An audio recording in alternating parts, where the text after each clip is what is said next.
So আজকে আলোচনা করব আমরা ফ্রেজ নিয়ে। নরমালি আমরা ফ্রেজ আলোচনা করি। ফ্রেজটা হচ্ছে a group of word which does not contain finite verb. কিন্তু শুধু এতটুকু জানলে হবে না, এর সাথে তোমাকে জানতে হবে আইডেন্টিফিকেশন অফ ফ্রেজ। একটা সেন্টেন্সের মধ্যে কতগুলো ফ্রেজ আছে, আমরা মোট হচ্ছে 9 প্রকার ফ্রেজ সম্পর্কে আলোচনা করব। অর্থাৎ ফ্রেজ হচ্ছে মোট 9টা। এই 9টা ফ্রেজ সেন্টেন্সের মধ্যে কীভাবে অবস্থান করবো আর কীভাবে আইডেন্টিফিকেশন করব, আজকের ভিডিওতে আমরা ঠিক সেটা আলোচনা করার চেষ্টা করবো। নরমালি যেটা হয় যে স্টুডেন্টরা ফ্রেজগুলোকে চিহ্নিত করতে পারে বা ক্লজগুলোকে চিহ্নিত করতে পারে, কিন্তু কোনটা কোন ফ্রেজ, কোনটা কোন ক্লজ, এইটা চিহ্নিত করতে পারে না। কিন্তু ইউনিভার্সিটি অ্যাডমিশনের মূলত এই ধরনের কোশ্চেনগুলো হয়ে থাকে। আজকের ভিডিওতে আমরা ঠিক সেই বিষয়টা আলোচনা করার চেষ্টা করব। এর মাধ্যমে যেটা হবে, স্টুডেন্টরা খুব সহজেই ইউনিভার্সিটি অথবা চাকরির পরীক্ষাতে ইংরেজি অংশে অনেক ভালো করার সুযোগ পাবে। So let's get started. Phrase হচ্ছে a group of word. Phrase হচ্ছে এ গ্রুপ অফ ওয়ার্ডস যা সেন্টেন্সে কোনো একক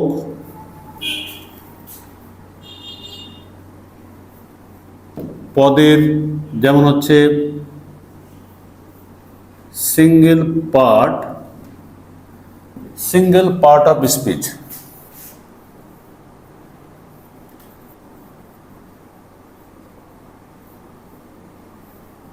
পদের মতো বা সিঙ্গেল পার্টস অফ স্পিচের মতো ব্যবহৃত হয়। ফ্রেজ হচ্ছে এ গ্রুপ অফ ওয়ার্ডস, মানে হচ্ছে একটা শব্দগুচ্ছ যা সেন্টেন্সে কোনো একক পদে বা সিঙ্গেল পার্টস অফ স্পিচের মতো ব্যবহৃত হয়ে থাকে। সেন্টেন্সে সাবজেক্ট এবং ভার্ব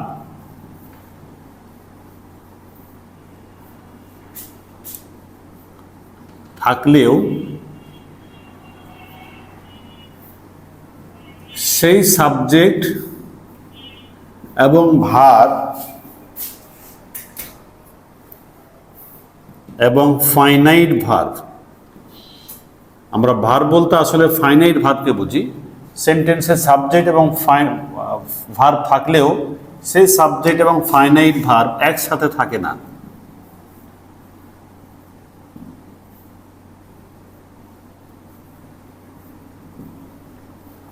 যেমন আমরা আগেই বলছি, সেন্টেন্সে সাবজেক্ট এবং ভার্ব বলতে আসলে মূলত ফাইনাইট ভার্বকে বোঝানো হয়েছে, নন ফাইনাইট ভার্বকে বোঝানো হয় না। আমরা যদি একটা এক্সাম্পল দিই,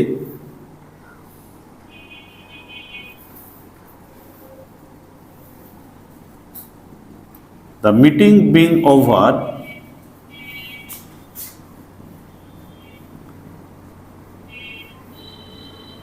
উই ওয়েন্ট হোম। সভা শেষ হওয়ার পরে বা মিটিং শেষ হওয়ায় উই ওয়েন্ট হোম, আমরা বাসায় চলে গিয়েছিলাম। আমরা যদি এই সেন্টেন্সটা খেয়াল করি, আমরা আরেকটা বাক্য রাখতে পারি,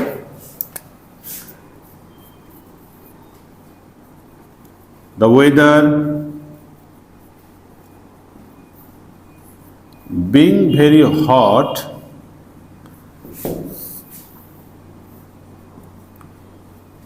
we could not drink, এটা ওয়েদার না, সরি ওয়াটার হবে। The water being very hot we could not drink it. The water being very hot we could not drink it. এখানে আমরা দুইটা সেন্টেন্স দিয়েছি।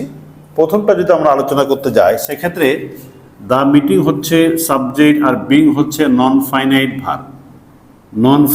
ভার্ব। সুতরাং এটা কিন্তু ফাইনাইট ভার্ব নয়। এই কারণে 1, 2, 3, 4 এই 4টা ওয়ার্ড মিলে একটা গ্রুপ অফ ওয়ার্ডে রূপান্তরিত হয়েছে। এবং যেহেতু এখানে সাবজেক্ট আছে কিন্তু ফাইনাইট ভার্ব নাই, তার মানে এটা কোনো সেন্টেন্স নয় বা কোনো ক্লজও হতে পারে না, তাই না? এই কারণে এটাকে আমরা একটা ফ্রেজ বলবো। কিন্তু পরবর্তী ক্লজে দেখো, উই হচ্ছে সাবজেক্ট আর ওয়েনটা হচ্ছে ভার্ব। সুতরাং উই সাবজেক্ট এবং ওয়েন ভার্ব হওয়ার কারণে ওয়েনটা হচ্ছে ফাইনাইট ভার্ব, আর সাবজেক্টের পরে যখন ফাইনাইট ভার্ব থেকে যাবে তখন এটাকে আমরা একটা ক্লজ বলতে পারবো। এটাকে আমরা এখন একটা ক্লজ বলতে পারছি। এটা হচ্ছে ফ্রেজ আর এটা হচ্ছে একটা ক্লজ। আমরা জানি phrase is a group of word which does not contain finite verb. এই ফ্রেজটাতে আমরা কোনো ফাইনাইট ভার্ব পাচ্ছি না। On the other hand a clause is a group of word which contain subject and finite verb. ক্লজের সাবজেক্টও থাকে, finite ভার্বও থাকে। এখানে যেমন আমরা সাবজেক্ট পেয়েছি, ফাইনাইট ভার্বও পেয়েছি, ঠিক আছে। পরবর্তী সেন্টেন্সে যদি আমরা দেখি, দ্য ওয়াটারটা হচ্ছে সাবজেক্ট আর বিংটা হচ্ছে নন ফাইনাইট ভার্ব। সুতরাং এটা কিন্তু ফাইনাইট ভার্ব না। ফাইনাইট ভার্ব না থাকার কারণে the water being very hot, এটাকে আমরা ফ্রেজে রূপান্তর করব। এটা হচ্ছে একটা ফ্রেজ, কারণ এখানে no subject no finite verb. Subject আছে কিন্তু ফাইনাইট ভার্ব না থাকার কারণে এটা একটা ফ্রেজ হয়ে যাবে এবং এটা একটা গ্রুপ অফ ওয়ার্ড। এটা এখানে বলা হচ্ছে ফ্রেজ হচ্ছে এ গ্রুপ অফ ওয়ার্ডস বা হচ্ছে একটা শব্দগুচ্ছ। কয়েকটা ওয়ার্ড মিলে যদি সেখানে সাবজেক্ট এবং ফাইনাইট ভার্ব না থাকে তাহলে তোমাকে ধরে নিতে হবে this is phrase.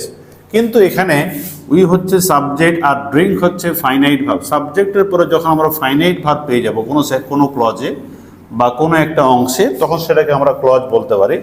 So we could not drink it, this is a clause. আশা করি তোমরা ক্লজ এবং ফ্রেজ সম্পর্কে বুঝতে পেরেছ। আমরা আজকে ক্লজ সম্পর্কে আলোচনা করব না, আজকে আমরা মূলত ফ্রেজ সম্পর্কে আলোচনা করব। সো ফ্রেজ আমরা দুইভাবে চিনতে পারবো, লিখতে পারো তোমরা।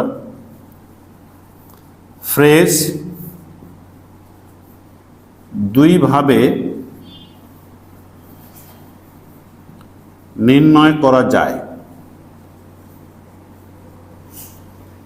এক নাম্বার হচ্ছে বাক্যে ফ্রেজের অর্থ বা মিনিং অনুযায়ী একটা সেন্টেন্সে যাকে ফ্রেজ যদি থাকে তাহলে সেই ফ্রেজের আমাকে মিনিং জানতে হবে। আর একটা হচ্ছে বাক্যে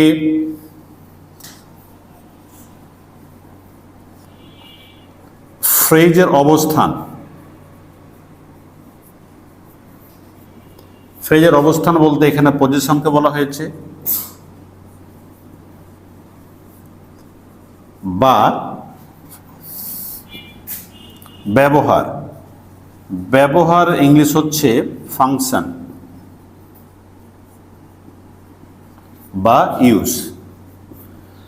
এই যে বাক্যে ফ্রেজের অবস্থান বা পজিশন এবং বাক্যে ব্যবহার বা ফাংশন বা ইউজ অনুযায়ী আমরা একটা ফ্রেজকে নির্ণয় করতে হবে। সব ফ্রেজ আমরা দুইভাবে নির্ণয় করতে পারবো। একটা হচ্ছে বাক্যে ফ্রেজের মিনিংটা কি সেটা বুঝতে হবে, আরেকটা হচ্ছে বাক্যে ফ্রেজের অবস্থানটা কি বা বাক্যের ব্যবহারটা কি মানে ফাংশনটা কি সেটা আমাকে জানতে হবে। তাহলে আমরা খুব সহজেই আমরা ফ্রেজটা চিনতে পারবো। আজকে প্রথমে আমরা আলোচনা করব বাক্যের ফ্রেজের অর্থ অর্থাৎ মিনিং অনুযায়ী আমরা ফ্রেজকে কিভাবে নির্ণয় করতে পারবো সেটা এখন আমরা আলোচনা করব। এক নাম্বারটা আলোচনা করব আমরা এখন। ফ্রেজ এর যে অর্থ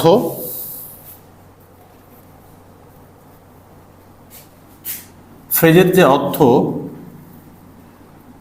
একক পার্টস অফ স্পিচ কে নির্দেশ করে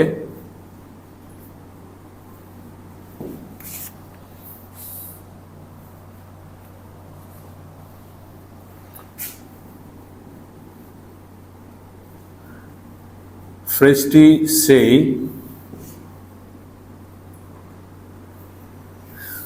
একক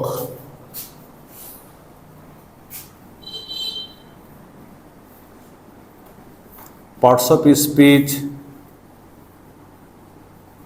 এর অনুরূপ হবে।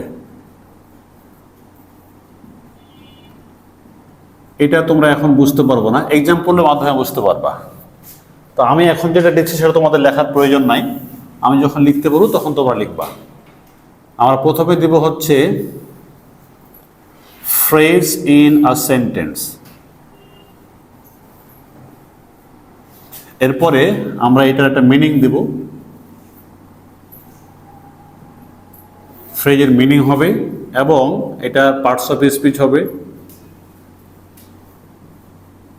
এখন তোমাদের লেখার প্রয়োজন নাই, একটু পরে তখন লিখতে পারবা।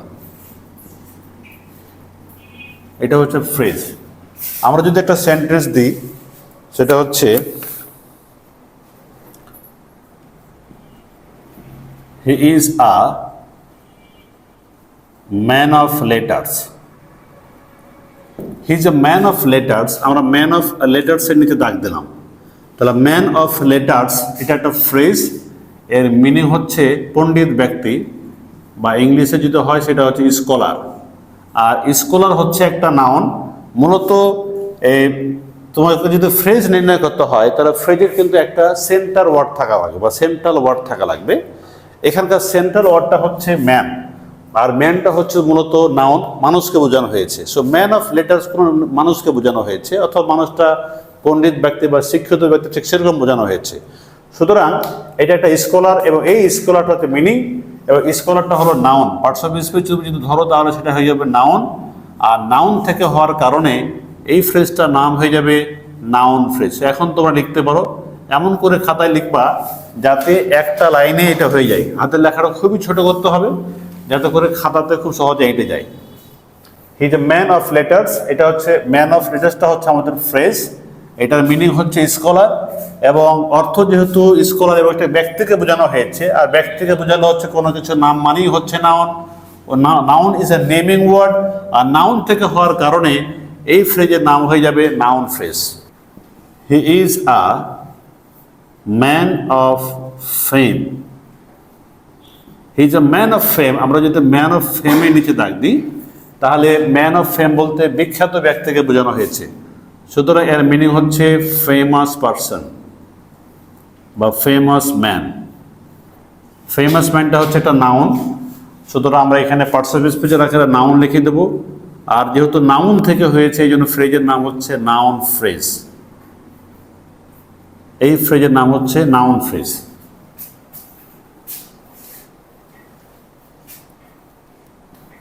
I have no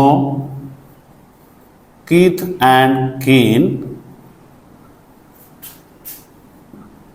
in this town. এই সেন্টেন্সটা একটু বড় হবে, তো আমরা যদি এখানে খিত অ্যান্ড কিনের নিচে দাগ দিই, খিত অ্যান্ড কিন এটা বাংলা কেউ বলতে পারবে? কিত অ্যান্ড কিন মানে হচ্ছে রিলেটিভস, আত্মীয় স্বজন।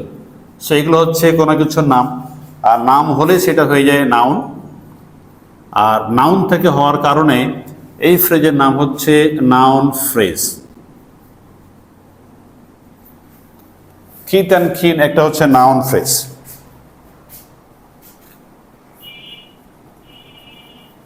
There is no hard and fast rule in filmmaking.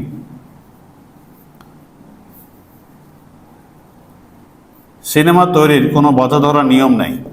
এখানে হার্ড অ্যান্ড ফাস্ট বলতে নির্দিষ্ট কোনো নিয়মের কথা বলা হয়েছে, আর সুতরাং এটার মিনিং হবে তোমার ডেফিনিট। ডেফিনিট মানে হচ্ছে সুনির্দিষ্ট। তুমি চাইলে এখানে ফিক্সড বলতে পারো, তুমি চাইলে এখানে ক্লিয়ার, নির্দিষ্ট, পরিষ্কার। হার্ড অ্যান্ড ফাস্ট মানে ডেফিনিট হতে পারে, ফিক্সড হতে পারে এবং ক্লিয়ার হতে পারে। এটা মূলত অ্যাডজেক্টিভ, আর অ্যাডজেক্টিভ হওয়ার কারণে ওই ফ্রেজটার নাম হবে adjective phrase.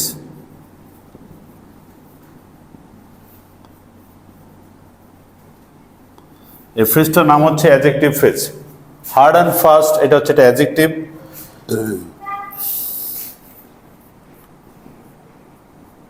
He is without fear, আমরা উইদাউট ফিয়ারের নিচে দাগ দিলাম, এটা একটা ফ্রেজ। উইদাউট ফিয়ার মানে কি? যার কোনো ভয় নাই, তাই না? ভয় ছাড়া। ফিয়ার মানে হচ্ছে ভয়, আর উইদাউট ফিয়ার মানে কি? ভয় ছাড়া, মানে হচ্ছে ভয়হীন। ইংলিশ মিনিং হচ্ছে ফিয়ারলেস। ফিয়ারলেসটা হচ্ছে একটা অ্যাডজেক্টিভ, সুতরাং মিনিংটা আমাকে অ্যাডজেক্টিভ লিখতে হবে, আর এটা হয়ে যাবে তোমার adjective phrase.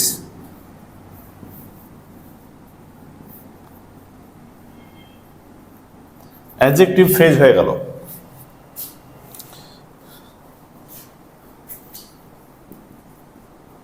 He is a man of fame. He is a man of ফেম এর আগে লেখা হয়নি? আগেও তো লেখা হয়েছে নাকি? এই যে he is a man of ফেম একবার দিয়েছে, আবার কিন্তু দিয়ে দিলাম। ভুল করে হোক আর যাই হোক লিখে ফেলছি আমরা, তোমরাও লিখে ফেলো। আমরা যেহেতু লিখেছি he is a man of fame, so তোমরাও লিখে ফেলো। ভুল হোক আর যাই হোক আমরা ভুলটা ছোট করে লিখবো। লেখা হয়েছে না? তো he is a man of ফেম, এই যে ম্যান অফ ফেম, আমরা কিন্তু ম্যান অফ ফেমে দাগ দেবো না, আমরা দেবো অফ ফেমে দাগ দিলাম। আগেরটাতে ম্যান অফ ফেমে দাগ দেওয়া হয়েছে, আর এখন দেবো হচ্ছে অফ ফেমে দাগ দিলাম। অফ ফেম মানে আমার কিন্তু পুরো ফ্রেজটাকে, ম্যানটাকে নির্দেশ করছে না, ব্যক্তিকে নির্দেশ করছে না, কিন্তু ব্যক্তির গুণকে নির্দেশ করছে। ঠিক আছে? সো এটা ফেম মানে হচ্ছে ফেমাস, বিখ্যাত, আর এটা হচ্ছে একটা অ্যাডজেক্টিভ। ঠিক আছে?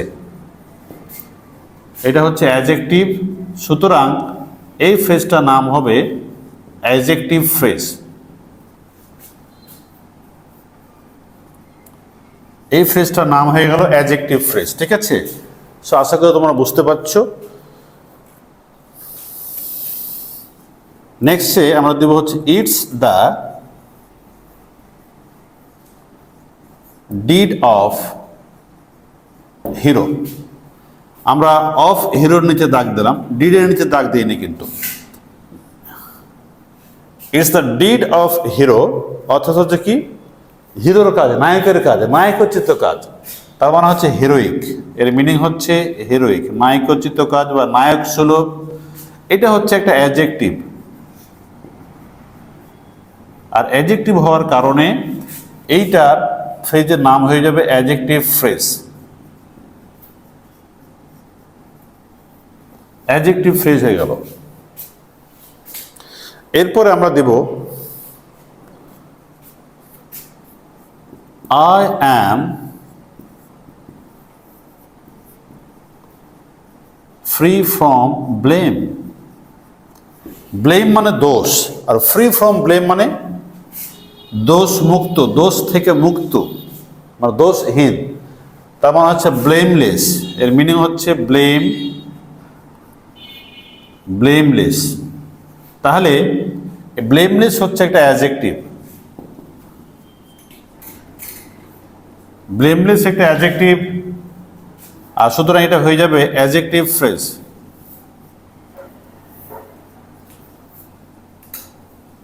হয়ে যাবে এটা একটা adjective phrase. The house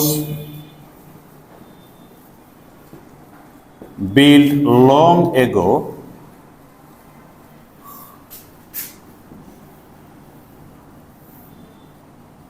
fell down। এখানে বিল্ড লং এগোর নিচে দাগ দিলাম, the house build long ago, the house build long ago এর নিচে দাগ দিলাম তোমাদেরকে। So the house build long ago, এখানে বিল্ড লং এগোর নিচে আমরা দাগ দিয়েছি। এখন তোমাদেরকে বলতে হবে এই সেন্টেন্সের সাবজেক্ট কোনটা, এই সেন্টেন্সের সাবজেক্ট কোনটা বলতে হবে।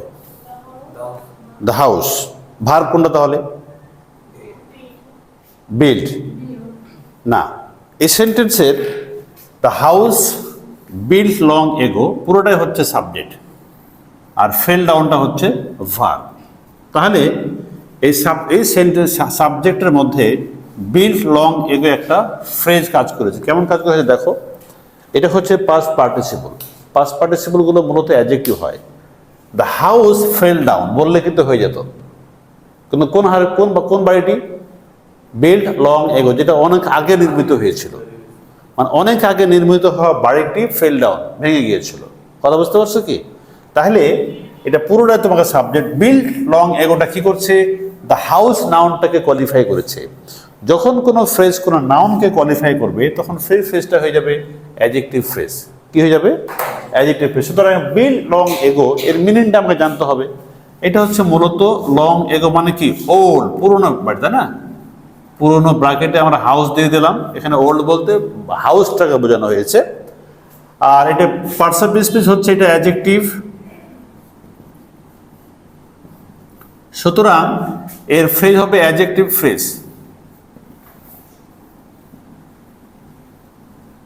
আমরা একটা দুটা করে এক্সাম্পল দিতে পারতাম, কিন্তু অসংখ্য এক্সাম্পল দেওয়ার মাধ্যমে তোমার কাছে সেই ক্লজগুলো বা ফ্রেজগুলো নির্দিষ্ট হয়ে যাচ্ছে, বুঝতে সুবিধা হচ্ছে। পরবর্তী এক্সাম্পল দেব, হি ওয়ার্কড উইথ কেয়ার। এখানে আমরা উইথ কেয়ারের নিচে দাগ দিলাম। উইথ কেয়ার মানে হচ্ছে কেয়ারফুললি, যত্ন সহকারে। কেয়ারফুল এটা অ্যাডভার্ব, সুতরাং এটা অ্যাডভার্বিয়াল ফ্রেজ হয়ে যাবে। আমরা প্রথমে নাউন ফ্রেজ পেলাম, তারপর অ্যাডজেক্টিভ ফ্রেজ পেলাম, এখন আমরা অ্যাডভার্বিয়াল ফ্রেজ পেয়ে গেলাম। উইথ কেয়ারটা ভার্বকে কোয়ালিফাই করেছে, আর মূলত অ্যাডভার্ব ভার্বকে কোয়ালিফাই করে। I want it at this moment. At this মোমেন্টের নিচে দাগ দিলাম আমরা। অ্যাট দিস মোমেন্ট হচ্ছে একটা ফ্রেজ, এর মিনিং হচ্ছে নাও মানে এখনই, আর এখন হচ্ছে অ্যাডভার্ব অফ টাইম। অ্যাডভার্ব থেকে হওয়ার কারণে এটা হয়ে যাবে অ্যাডভার্বিয়াল ফ্রেজ। অ্যাডভার্বিয়াল ফ্রেজ হয়ে গেল এটা।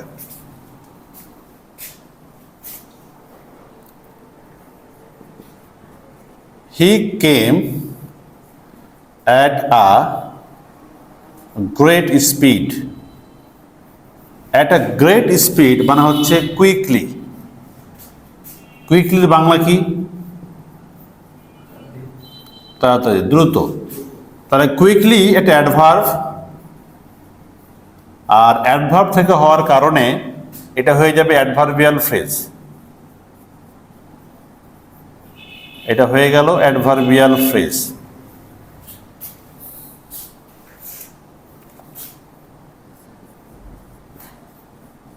You can get it in all places. In all places মানে হচ্ছে সবখানে, এর ইংলিশ হচ্ছে এভরিহোয়ার। এভরিহোয়ার এটা অ্যাডভার্ব, সুতরাং আমরা লিখতে পারি adverbial phrase.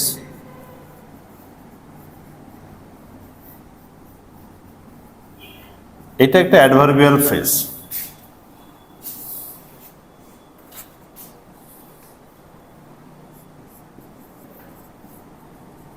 He stood in front of me. In front of এর মিনিং হচ্ছে সামনে, মানে হচ্ছে বিফোর। বিফোর হচ্ছে একটা প্রিপোজিশন,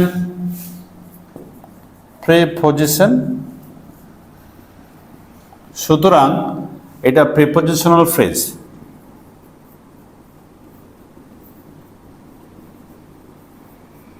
এটা প্রিপোজিশনাল ফ্রেজ হয়ে গেল, ঠিক আছে।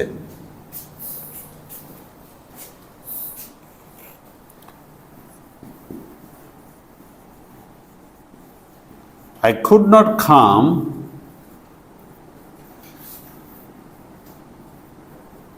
on account of illness.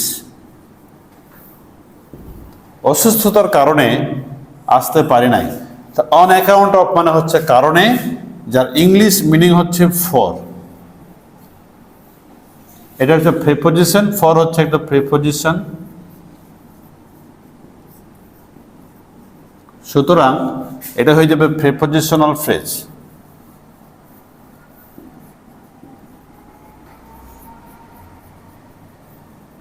এটা হয়ে গেল প্রিপোজিশনাল ফ্রেজ। এইভাবে কিন্তু আমরা ফ্রেজকে নির্ণয় করতে পারবো।